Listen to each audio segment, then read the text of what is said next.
I'm Mike Brett, I'm a producer-director at Archer's Mark. I am Steve Jamison and I am a director-producer, also at Archer's Mark. Essentially we went to university together and then a couple of years after graduating went back for an event and bumped into each other, and it was at that stage we realised we were both trying to forge a very similar path into the film industry and decided that would be more fun if we did it together. Neither of us really actually knew anything about how you become a filmmaker. I did literature, he studied architecture, so I guess you could say stories and pictures if you like. I did one of those things, you know, one of those psychological careers tests that you do at school, and weirdly we both came up with landscape gardener. Yeah. I mean, how odd is that? So hard work outdoors. Exactly. Yeah. But a little bit aesthetic. Yeah, exactly. It's kind of a lot what we do now.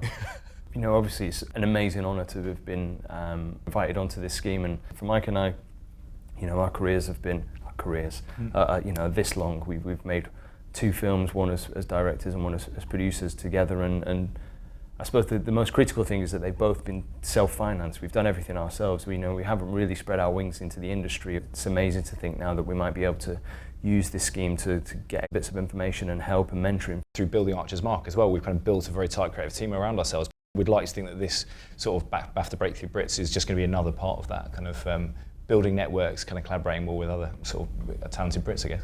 I think the kind of filmmakers who really inspire Mike and I, people like Paul Greengrass or Catherine Bigelow, who grapple with material that I think is the sort of material that Mike and I in the future can see ourselves hopefully trying to work with. We're really interested in exploring real world scenarios in a fictional way as well. So having come from documentary, we'd like very much to kind of cross over into fiction. The best thing about our profession is definitely the people you get to meet.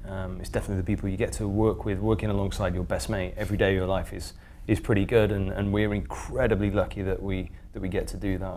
We get to travel the world and see and meet incredible people, and I think if you're an open-minded person, if you're a storyteller, that it's just an incredible aspect of your life. One of the most memorable early cinema-going experiences, strangely, was He-Man, Masters of the Universe with Dolph Lundgren, and my dad took me on his own, and I said, well, what seats are we in? He said, it's not seated, you can go anywhere you want. And I said, even the front row.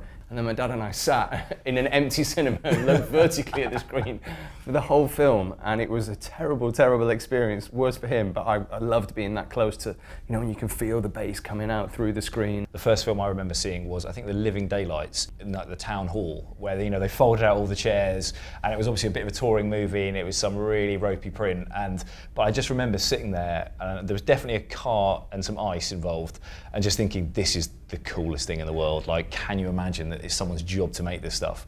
And never dreamt that it would ever be sort of me, and it certainly hasn't been yet, but if we can get a car and ice involved, that'd be excellent.